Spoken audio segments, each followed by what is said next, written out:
একটা কোয়েশ্চেন দিয়ে স্টার্ট করি। ধরুন আপনি দোকানে গেলেন এসএসডি কিনতে, আপনার সামনে দুইটা এসএসডি রাখা আছে, দুটোই 1 টেরাবাইট, দুটোই PCI Gen 4, দুটোরই বক্সে লেখা আছে 5000 MB/সেকেন্ড, কিন্তু একটার দাম 8,000 টাকা আর একটার দাম 11,000 টাকা। এখন কোয়েশ্চেনটা হলো, এই অতিরিক্ত কয়েক হাজার টাকা আপনি কেন পে করবেন? শুধু কি ব্র্যান্ড ভ্যালু, নাকি ভেতরে এমন কিছু আছে যেটা বক্সের কোথাও লেখা থাকে না, কিন্তু সেটাই ঠিক করে দেয় এসএসডিটা 2-3 বছর পরেও আগের মতো পারফর্ম করবে নাকি ধীরে ধীরে স্লো হয়ে যাবে? আজকের ভিডিওতে আমরা সেই ব্যাপারটাই জানবো। আর ভিডিও শেষ হওয়ার পর দোকানে গিয়ে এসএসডি কেনার সময় আর কারো কাছে জিজ্ঞেস করতে হবে না কোনটা ভালো। আমরা সাধারণত এসএসডি কিনতে গেলে কি দেখি? স্টোরেজ 512 GB নাকি 1 টেরাবাইট, এরপর দেখি রিড স্পিড কত, রাইট স্পিড কত, কেউ কেউ ব্র্যান্ডও দেখি যেমন স্যামসাং, WD, কিংস্টোন, ক্রুশিয়াল। ব্যাস, তারপর যেটা ভালো লাগে সেটাই কিনে ফেলি। কিন্তু আসল খেলাটা এখানে না। আসল খেলাটা হচ্ছে এসএসডি এর ভেতরে, এবং সেই ভেতরেই একটাই জিনিস আছে যেটা এত ছোট যে খালি চোখে দেখাই যায় না, কিন্তু এই ছোট জিনিসটা ঠিক করে এসএসডি কত দ্রুত চলবে, কতদিন টিকবে, এবং কেন একই স্টোরেজের দুটি এসএসডি এর দামের পার্থক্য এত বেশি। এই জিনিসটার নাম হলো মেমোরি সেল। পুরো এসএসডি আসলে হাজার হাজার, লাখ লাখ, এমনকি কোটি কোটি মেমোরি সেল দিয়ে তৈরি। আর এই সেলগুলো কেমন, সেটার উপর নির্ভর করে এসএসডি এর চরিত্র। আচ্ছা, একটা সহজ উদাহরণ দিই। ভাবুন আপনার কাছে একটা লকার আছে।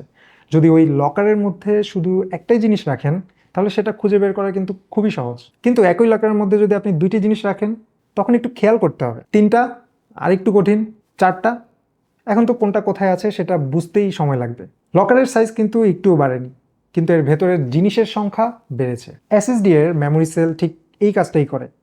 একটা সেলের ভেতরে যত বেশি ডেটা ঢোকানো হবে, তত বেশি কঠিন হয়ে যাবে সেটা সঠিকভাবে পড়া এবং লেখা, মানে রিড অ্যান্ড রাইট করতে পারাটা আর কি।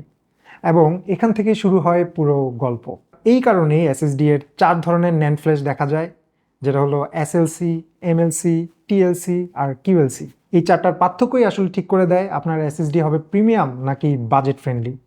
চলুন একদম শুরু থেকে শুরু করি। প্রথমে আসি এসএলসিতে। এসএলসি এর পুরো নাম হচ্ছে সিঙ্গেল লেভেল সেল। নামটা শুনে হয়তো একটু জটিল লাগছে, কিন্তু ব্যাপারটা আসলে একদমই সহজ। আগের লকারের উদাহরণেই ফিরে যাই। একটা লকার, এর ভেতরে রাখা আছে মাত্র একটাই জিনিস, খুঁজে পাওয়া তাই খুবই সহজ, চোখ বন্ধ করেও বের করে ফেলা যায়। আর এসএসডি এর ক্ষেত্রে ঠিক একই ঘটনাটি ঘটছে। একটা মেমোরি সেলের ভেতরে থাকে মাত্র 1 বিট ডেটা, মানে সেলটাকে মাত্র দুইটা অবস্থা চিনতে হয়, হয় ডেটা আছে নয়তো ডেটা নেই। ব্যাস, এত সহজ হিসেব হওয়ার কারণে রিড স্পিড খুবই দ্রুত, রাইট স্পিডও দারুণ। আর সবচেয়ে বড় কথা, একই সেলে বারবার ডেটা লিখলেও সহজে নষ্ট হয় না। এই কারণে এসএলসি এসএসডি এর এনডিউরেন্স সবচেয়ে বেশি। কিন্তু এখানে একটা সমস্যা আছে।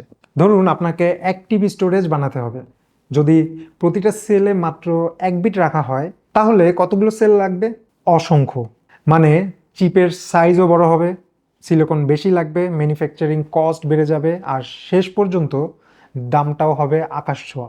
আর এই কারণেই আজকে এসএলসি এসএসডি সাধারণ মানুষের কম্পিউটারে খুবই কম দেখা যায়, একদম দেখা যায় না বললেই চলে। এগুলো বেশিরভাগটাই ব্যবহার হয় industrial machine, medical equipment, server এবং মিলিটারি সিস্টেমে, যেখানে স্পিডের থেকেও রিলায়েবিলিটি বেশি গুরুত্বপূর্ণ। কিন্তু ইঞ্জিনিয়াররা তো বসে থাকার মানুষ না। তারা ভাবলো একটা সেলে যদি 1 বিট রাখা যায়, তাহলে দুইটা কেন রাখা যাবে না? আর এই চিন্তা থেকেই জন্ম হলো MLC, মানে মাল্টি লেভেল সেল।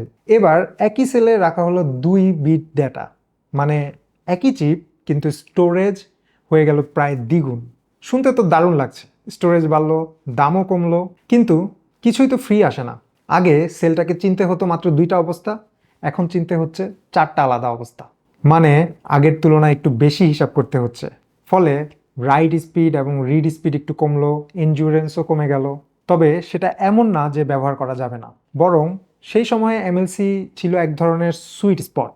পারফরমেন্সও ভালো, স্টোরেজও বেশি, দামও তুলনামূলক কম। অনেক বছর পর্যন্ত হাই এন্ড কনজিউমার এসএসডিতে MLC সবচেয়ে জনপ্রিয় ছিল। কিন্তু টেকনোলজি আবার এগিয়ে গেল। ম্যানুফ্যাকচারাররা ভাবলো 2 বিট যখন রাখা যায়, তাহলে 3 বিট কেন নয়? আর এখান থেকেই আবার চলে আসলো TLC, মানে ট্রিপল লেভেল সেলস। আর তার ভেতরে 3 বিট ডেটা রাখা যায়, মানে একই চিপ দিয়ে আরও বেশি স্টোরেজ, ফলে এসএসডি এর দাম আবারও কমে গেল। আর এসএসডি ধীরে ধীরে মানুষের নাগালের মধ্যে চলে এলো। কিন্তু এখানেও আগের মতোই একটা ট্রেড অফ ছিল। একটা সেলের ভেতরে যত বেশি ডেটা রাখা হবে, তত বেশি নিখুঁত সেই ডেটা পড়তে হবে। তাই রাইট স্পিডও কমে গেল, এনডিউরেন্সও এসএলসি এবং MLC এর মতো থাকে না। কিন্তু এখানেই টিএলসি একটা দারুণ ব্যালেন্স তৈরি করছে। পারফরমেন্স ভালো, ডিউরেবিলিটি ভালো, স্টোরেজও বেশি, দামও মোটামুটি সবার নাগালের মধ্যে। আর ঠিক এই কারণেই আজকে আপনি বাজারে যত ভালো কনজিউমার এসএসডি দেখেন, স্যামসাং হোক, ডাব্লিউডি হোক, কিংস্টোন হোক কিংবা ক্রুশাল হোক, বেশিরভাগ ক্ষেত্রেই ভেতরে ব্যবহার করা হয় টিএলসি ন্যান্ড ফ্ল্যাশ। কারণ এই মুহূর্তে সাধারণ ব্যবহারকারীর জন্য প্রাইস, পারফরমেন্স আর রিলায়েবিলিটি, এই তিনটার মধ্যে সবচেয়ে সুন্দর ব্যালেন্স দিতে পারে টিএলসি। কিন্তু ম্যানুফ্যাকচারাররা এখানেও থেমে থাকেনি। তারা আবার ভাবলো যদি একটা সেলে 4টা বিট রাখা যায় তবে, আর সেখান থেকে শুরু হলো কিউএলসি। কিউএলসি এর পুরো নাম কোয়াড লেভেল সেল, মানে একটা মেমোরিতে রাখা যাচ্ছে প্রায় 4 বিট ডেটা। আগের লকারের উদাহরণটা মনে আছে? এবার ভাবুন একই লকারের মধ্যে 4টা আলাদা আলাদা জিনিস গুজে রাখা হয়েছে। জায়গা কিন্তু বাড়েনি, শুধু ভেতরের জিনিসের সংখ্যা বেড়েছে। ফলে কোনটা কোথায় আছে সেটা খুঁজে বের করা একটু বেশি সময়ের ব্যাপার। এসএসডি এর ক্ষেত্রেও ঠিক তাই। একই সেলে 4 বিট ডেটা রাখার কারণে একই আকারের চিপ দিয়ে অনেক বেশি স্টোরেজ তৈরি করা যায়। আর এটাই কিউএলসি এর সবচেয়ে বড় সুবিধা। আজকে বাজারে তুলনামূলক কম দামে 2 টেরাবাইট, 4 টেরাবাইট, এমনকি 8 টেরাবাইট এসএসডি পাওয়ার অন্যতম কারণ হচ্ছে কিউএলসি ন্যান্ড। কিন্তু এখানেও একটা শুভঙ্করের ফাঁকি আছে। ধরুন আপনি 100 জিবি এর একটি ভিডিও প্রজেক্ট কপি করছেন। শুরুর দিকে দেখলেন স্পিড 4500 বা 5000 এমবিপিএস। আপনি ভাবলেন বাহ, এসএসডি তো দারুণ, কিন্তু কয়েক মিনিট পর হঠাৎ দেখলেন স্পিডটা নেমে গেল 800 এমবিপিএস কিংবা 400 এমবিপিএস এ, কখনো আরও কম। অনেকেই তখন ভাবেন এসএসডিটা কি নষ্ট হয়ে গেল? আসলে না, এটার পেছনে একটা কারণ আছে। বেশিরভাগ কিউএলসি এসএসডিতে একটা প্রযুক্তি ব্যবহার করা হয় যার নাম এসএলসি ক্যাশ।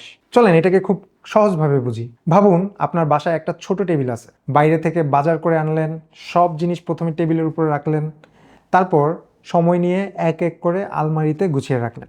এসএসডিও ঠিক এই কাজটাই করছে। প্রথমে ডাটা খুব দ্রুত একটা অস্থায়ী জায়গায় রাখে, এই কারণে শুরুতে স্পিড অনেক বেশি দেখা যায়। কিন্তু যখন সেই অস্থায়ী জায়গাটা ভরে যায় তখন এসএসডিকে আসল মেমোরি সেলে ডেটা গুছিয়ে রাখতে হয়, আর তখনই রাইট স্পিড কমে যায়। তাই বড় বড় ফাইল কপি করার সময় অনেক বাজেট এসএসডি হঠাৎ স্লো হয়ে যায়। এটা সব এসএসডিতে সমানভাবে হয় না। কন্ট্রোলার, ক্যাশ সাইজ, ফার্মওয়্যার এসবও গুরুত্বপূর্ণ। তবে কিউএলসি এসএসডিতে এই আচরণ তুলনামূলক বেশি দেখা যায়। এখন আরেকটা গুরুত্বপূর্ণ বিষয়, এনডিউরেন্স। এইটার মানে কি? সহজ ভাষায় একটি এসএসডি কতবার ডেটা লিখতে পারবে তারপরেও স্বাভাবিকভাবে কাজ করবে, এটাকে অনেক কোম্পানি টিবিডাব্লিউ বা টেরাবাইটস রিটেন দিয়ে প্রকাশ করে। ধরুন একজন মানুষের প্রতিদিন অফিসে কাজ করেন, ইন্টারনেট ব্রাউজিং করেন, ইউটিউব দেখেন, কিছু ডকুমেন্ট সেভ করেন, তাহলে তিনি হয়তো বছরের পর বছর এসএসডি এর এনডিউরেন্সের সীমায় পৌঁছাবেনই না। কিন্তু যদি আপনি প্রতিদিন 4K ভিডিও এডিট করেন, বড় বড় প্রজেক্ট এক্সপোর্ট করেন, ভার্চুয়াল মেশিন চালান, প্রোগ্রামিংয়ের ভারী বিল্ড করেন, অথবা সারাদিন ফাইল কপি করেন, তাহলে এসএসডি এর উপর চাপ অনেক বেশি পড়বে। সেই ক্ষেত্রে ভালো এনডিউরেন্সের এসএসডি বেছে নেওয়াই অনেক বেশি গুরুত্বপূর্ণ। তাহলে এবার আসি সবচেয়ে গুরুত্বপূর্ণ প্রশ্নে, আপনার জন্য কোনটা ভালো? আপনি যদি শুধু উইন্ডোজ ব্যবহার করেন, ব্রাউজিং করেন, মুভি দেখেন, অফিসের কাজ করেন, অনলাইন ক্লাস করেন, তাহলে একটা ভালো মানের কিউএলসি এসএসডি দিয়েও আপনি নিশ্চিন্তে কাজ করতে পারবেন। কিন্তু আপনি যদি গেমার হন, নিয়মিত ভিডিও এডিটিং করেন, প্রোগ্রামিং করেন, গ্রাফিক ডিজাইন করেন বা বড় বড় ফাইল নিয়ে প্রতিদিন কাজ করেন, তাহলে আমি বলবো টিএলসি এসএসডি নিয়েই সবচেয়ে বুদ্ধিমানের কাজ। দাম হয়তো একটু বেশি পড়বে, কিন্তু দীর্ঘমেয়াদে সেটা অনেক বেশি নির্ভরযোগ্য হবে। আর এসএলসি বা এমএলসি এগুলো নিয়ে খুব বেশি চিন্তা করার দরকারই নেই, কারণ সাধারণ বাজারে এগুলো পাওয়াই যায় না, এবং পার্সোনাল কম্পিউটারের জন্য এগুলো সাধারণত টার্গেট করে বানানোই হয় না। তাহলে এসএসডি কেনার সময় কি কি দেখবেন?